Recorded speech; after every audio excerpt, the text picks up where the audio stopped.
அனைவருக்கும் மீனூஸ் கிச்சனின் அன்பான வணக்கங்கள். இன்றைக்கி நம்ம கிச்சனில் என்ன பார்க்க போகிறோம் அப்படின்னு பார்த்தீங்கன்னா, இன்றைக்கி வந்து நம்ம சதுர்த்திக்கு கொழுக்கட்டை மாவு ரெடி பண்ணிக்கலாம். இதுக்கு வந்து நான் வந்து ரேஷனில் வாங்கின பச்சரிசி தான் எடுத்திருக்கேன். என்ன சூப்பராக இருக்குது பாருங்கள், நல்லா சுத்தமாக நல்லாயிருக்கு. கொஞ்சம் புடச்சி சுத்தம் பண்ணிட்டேன் நான். சூப்பராக இருக்குது. இது வந்து 5 டம்ளர் எடுத்திருக்கேன், அதாவது 1 கிலோ அரிசி எடுத்திருக்கேன். இது வந்து நம்ம மாவு ரெடி பண்ணி வச்சுக்கிட்டோம்னா டக்குன்னு என்ன வேணாலும் செஞ்சுக்கலாம். அதாவது கொழுக்கட்டை செஞ்சுக்கலாம், இல்லை முறுக்குக்கு கூட நம்ம உளுந்து வேக வச்சு அரைப்போம் இல்லையா, அந்த உளுந்து வேக வச்சுட்டு முறுக்கு செய்கிறதுக்கு இந்த மாவை யூஸ் பண்ணிக்கலாம். இடியப்பம் பண்ணிக்கலாம், எல்லாத்துக்குமே ரெடி பண்ணிக்கலாம். இதை வந்து நல்லா 3 தடவை நல்லா கலஞ்சிட்டு ஒரு வெள்ளை வேஷ்டியில் நல்லா விரித்து காய போட்டுட்டு நம்ம மிஷினில் அரைச்சிட்டு வந்துடலாம். சூப்பராக நமக்கு மாவு வீட்லேயே நமக்கு பச்சரிசி மாவு ரெடி ஆயிரும். கடை மாவு ரொம்ப ஜாஸ்தி வாங்காமல் நம்ம வீட்டிலே ரெடி பண்ணி வச்சுக்கலாம். இது வந்து நல்லா கலஞ்சிட்டு நம்ம ஒரு வெள்ளை கிளாத்தில் காய போட்டுடலாம். காஞ்சதுக்கப்புறம் நல்லா கடுக்குன்னு காஞ்சதுக்கப்புறம் மிஷினில் கொடுத்து அரைச்சிட்டு வந்துட்டோம்னா நமக்கு சூப்பராக நமக்கு வீட்டிலே பச்சரிசி மாவு ரெடி ஆயிரும். இப்போ நம்ம மாவு ப்ரிப்பேர் பண்ணுறத நம்ம பார்க்க போகிறோம் இன்றைக்கி. இப்போ பாருங்கள் ஃப்ரெண்ட்ஸ், நான் வந்து 4 தரம் தண்ணி ஊற்றி கழுவிருக்கேன். நல்லா இங்கே பாருங்கள், 3வது தண்ணியே இந்த அளவுக்கு கழனியாக இருக்குது உங்களுக்கு. அதுக்கப்புறம் இது 4வது தண்ணி ஊற்றிருக்கேன். இதையும் நல்லா தேய்ச்சி கழுவிட்டு நம்ம வந்து தண்ணியை எடுத்துட்டு ஒரு வெள்ளை துணியில் விரித்து காய போட்டுக்குவோம்.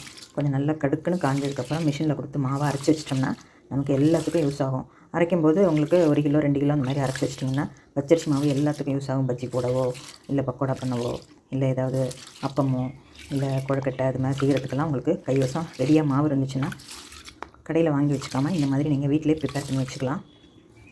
பாருங்கள், நல்லா கொஞ்சம் வெயிட் ஆகிடுச்சு முன்னாடி இருந்ததை விட. கடை அரிசியும் யூஸ் பண்ணிக்கலாம். இது நல்லா இருந்துச்சு அரிசி, அதனால் நான் இதே வந்து களைஞ்சி போட்டிருக்கேன். களைஞ்சிட்டு இதை வந்து கொஞ்சம் எடுத்து வச்சுட்டு நம்ம ஒரு நல்ல கிளாத்தில் போட்டு வேஷ்டியோ இல்லை வெள்ளை துண்டோ, கலர் துணியில் போட்டுறாதீங்க. போட்டிங்கன்னா சில சமயம் கலர் ஒட்டுறதுக்கு வாய்ப்பு இருக்குது. சாயம் போகாதான்னு தெரியாது நமக்கு. அதனால் கலர் துணியில் போடாமல் கூடுமான வரைக்கும் வெள்ளை டவலில் இல்லை வெள்ளை வேஷ்டியில் காய போட்டுக்கோங்க.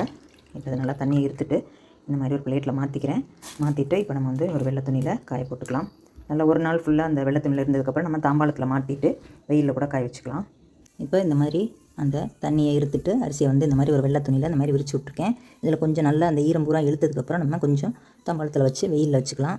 வச்சுட்டு இன்றைக்கி போக நாளைக்கு வந்து நம்ம மிஷினில் கொடுத்து மாவை அரைச்சி வச்சிட்டோம்னா நமக்கு யூஸ் ஆகும். இப்போ இன்னொரு விதமாக மாவு செய்கிறதையும் பார்ப்போம்.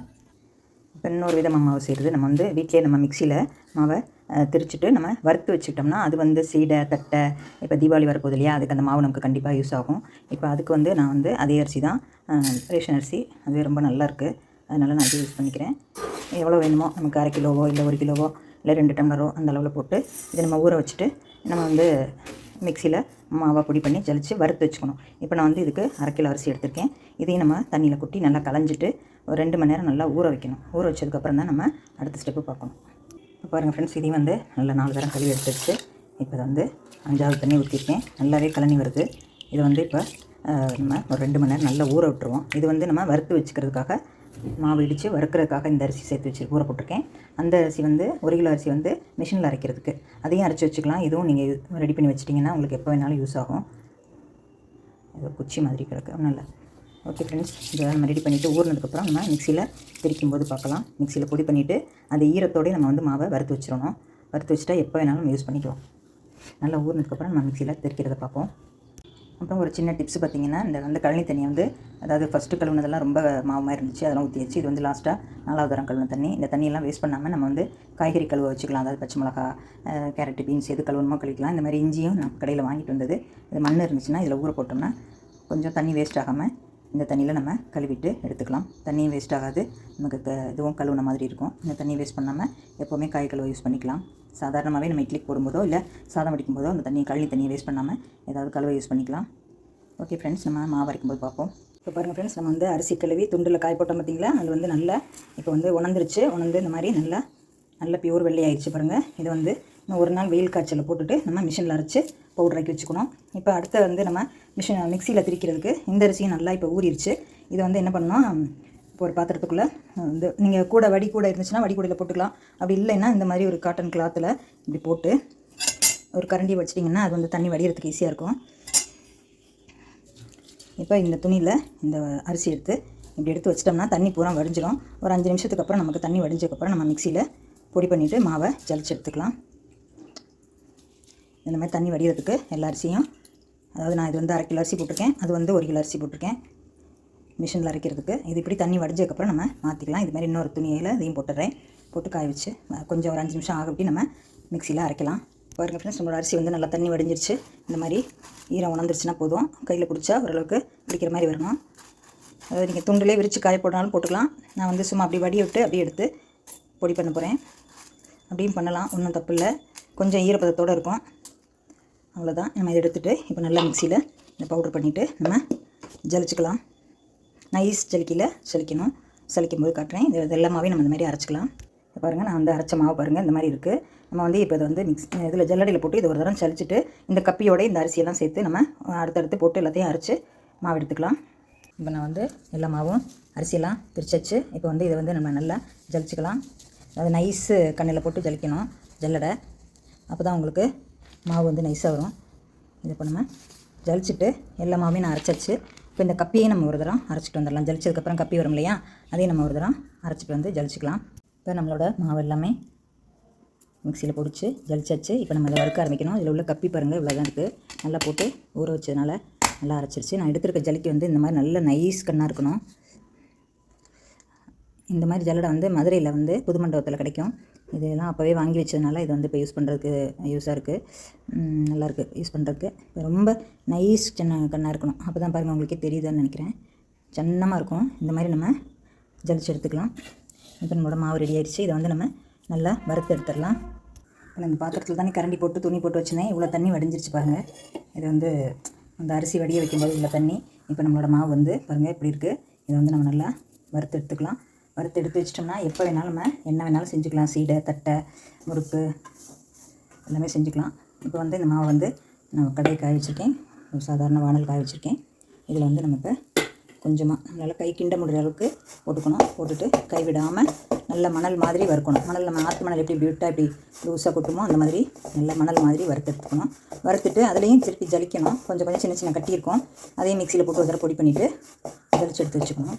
அதே ஜலிட்டு திருப்பி நான் ஜலிச்சுக்கலாம்.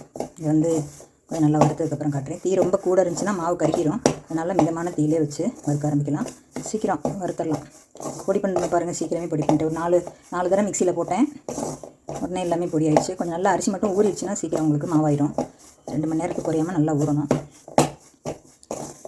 இப்படி தள்ளும்போது இப்படி இப்படி ஓடணும். அப்போ டான்ஸ் ஆடுற பதம்னு சொல்லுவாங்க, அப்படின்னு சொல்லுவாங்க. சில பேர் மணல் மாதிரி இருக்கணும்னு அப்படி சொல்லுவாங்க.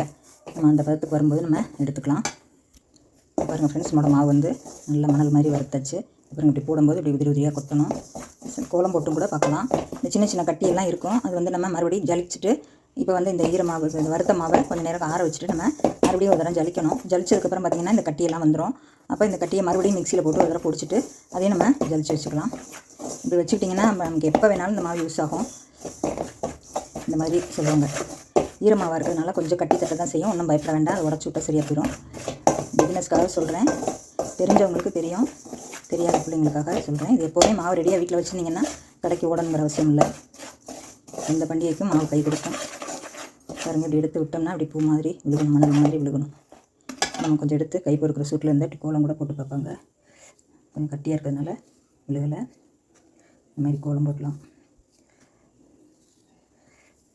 இப்போ நம்ம இதை எடுத்துகிட்டு இதே மாதிரி எல்லா மாவையும் நம்ம வறுத்துக்கலாம்.